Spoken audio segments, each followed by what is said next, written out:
Hello and welcome. I'm Cheryl Gramp, the creator of Translating Spirit, the free Facebook group for Awakening Lightworkers. And this is 10 signs that you might be an empath. Number 1, if you've ever been reduced to tears by a Folgers commercial, congratulations, you might be an empath. And don't even get me started on the ASPCA commercials. The empaths are usually the ones in our families who were called too sensitive and told that we have to grow a thicker skin, that we can't be bleeding hearts or wear our hearts on our sleeves, and that we're too emotional. Coming up, I'm going to tell you why being too emotional is actually a superpower.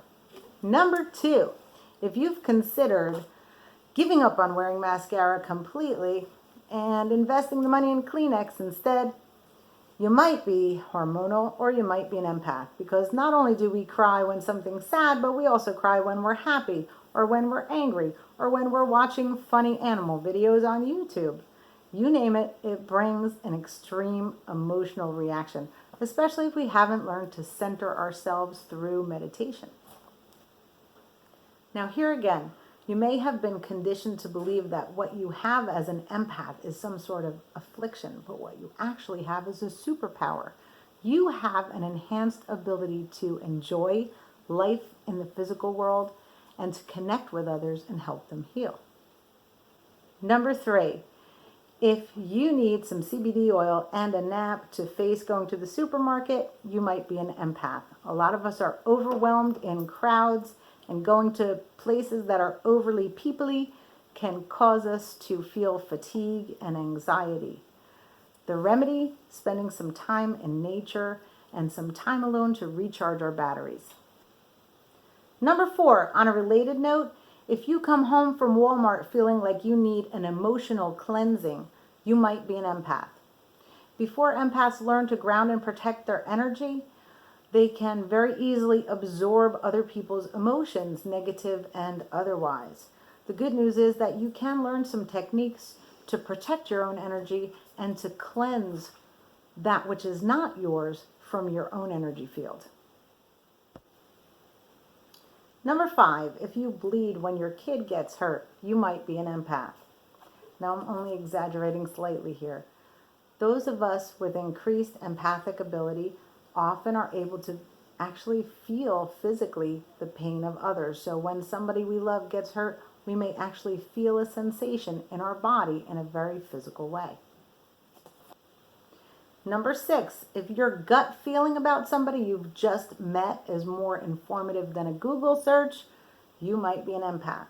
I know there are so many times that I had an initial reaction to somebody that I should have listened to and I didn't.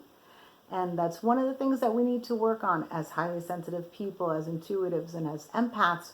We need to learn to trust the signals that our intuition and our bodies give to us.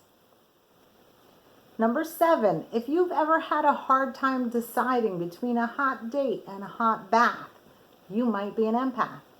That is because as empaths, we really need our alone time to recharge our batteries. So even those of us who are a little more on the extroverted side, we're going to need some time alone, as enticing as a night out might sound. Number 8, if you have an easier time spending $100 on somebody else than you do spending $10 on yourself, you might be an empath. So many of us are generous to a fault, and while it's a beautiful thing to have a big heart, you have to remember that you can't pour from an empty cup. Spend some time and some money and some energy on yourself, because the more you nourish yourself, the more you have to give to others.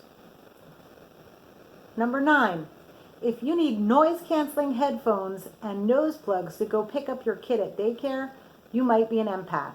So many of us become super sensitive to sounds, smells, and even busyness and clutter in our visual environment.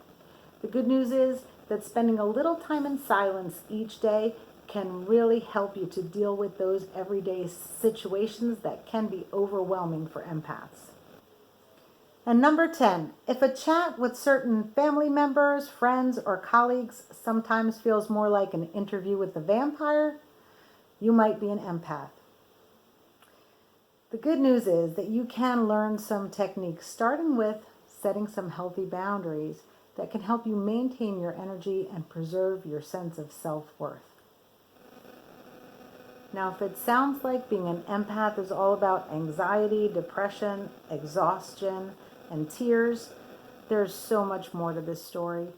We didn't come here to be victims. We came here as volunteers to help build a better world. And that takes being aware of our sensitive nature and developing our intuition so that we can use our super sensitivity to help others heal. If you are ready to start seeing your empathic nature as a blessing and start using your super sensitivity to be of service in the world, helping others to heal and making a positive difference in the world, check out the links below to see some ways that we can work together. I'll talk to you soon.